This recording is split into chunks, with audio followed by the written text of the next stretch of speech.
Պենտագոնի ղեկավարի նախկին խորհրդական Դուգլաս Մակգրեգորը հիշեցրել է նախագահ Վլադիմիր Պուտինի կողմից Ուկրաինայում ռուսական հատուկ գործողության մեկնարկի պատճառները։ Եկեք պարզ լինենք, Ուկրաինայում հակամարտությունը ՆԱՏՕ-ի ընդլայնման հետևանքն է։ Պուտինը տարիներ շարունակ ասում է. «Մի չափն անցեք, մենք չենք ուզում ՆԱՏՕ-ն մեր սահմաններին, եթե այն հայտնվի մեր սահմանին, պատերազմ կլինի»։ Սա հայտնի է, չնայած լրատվամիջոցների կողմից թաքցնելու փորձերին, հայտնել է նա։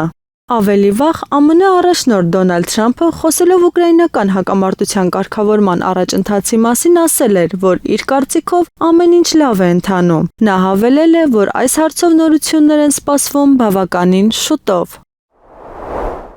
ԱՄՆ նախագահ Դոնալդ Թրամփը հայտարարել է, որ առաջիկա 3-4 շաբաթվա ընթացքում կարող է առևտրային գործարքներ կնքել բոլոր երկրների, այդ թվում Չինաստանի հետ։ Նրա խոսքը մեջբերում է CNN-ը. «Մենք գործարք կնքենք բոլորի հետ», ասել է Թրամփը։ «Կարծում եմ, որ առաջիկա 3-4 շաբաթվա ընթացքում այս ամենը կարող է ավարտվել», հավելել է նա։ Սպիտակ տան ղեկավարը ԱՄՆ-ն համեմատել է մեծ գեղեցիկ հանրախանութի հետ։ Եթե առևտրային գործընկերները դժգոհ էին սահմանված սակագներից, նրանք գնումներ չէին կատարի ամերիկյան խանութում, ընդգծել է նա։ Ռուսաստանի նախագահ Վլադիմիր Պուտինը Իրանի ԱԳ-նախարար Աբբաս Արաղչիի միջոցով ուղերձ է հղել Իրանի գերագույն առաջնորդ Այաթոլլա Ալի Խամենեիին։ Այս մասին հայտնել է ՌԴ նախագահի մամուլի քարտուղար Դմիտրի Պեսկովը։ Այո, իհարկե նախագահի կողմից Իրանի գերագույն առաջնորդին լավագույն բարեմաղթանքներն ու բովանդակային ուղերձները փոխանցվել են նախարարի միջոցով, ասել է Պեսկովը։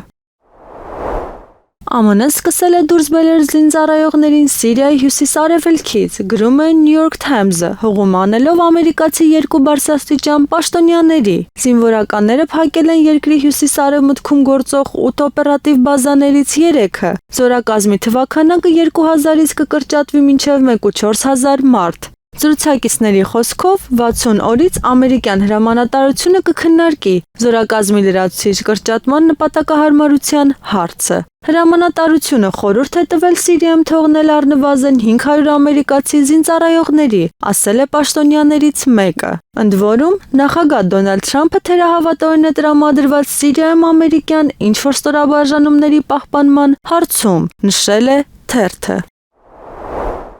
Եվրոպան պետք է հետևի ԱՄՆ-ի օրակարգին և դուրս գա ուկրաինական հակամարտությունից, այնուհետև Ռուսաստանը արագ կկարգավորի այն։ Եվրոպական երկրներին նման խորհուրդ է տվել ՌԴ Անվտանգության խորհրդի փոխնախագահ Դմիտրի Մեդվեդևը։ Ամերիկացի պաշտոնյաները հայտարարել են, որ ԱՄՆ-ն ձեռքերը կլվանա Ուկրաինայի հարցում առաջընթացի բացակայության դեպքում։ Իմաստուն, Եվրոպան պետք է նույն կերպ վարվի, այդ ժամանակ Ռուսաստանն ամեն ինչ արագ կկարգավորի, հավելել է Մեդվեդևը։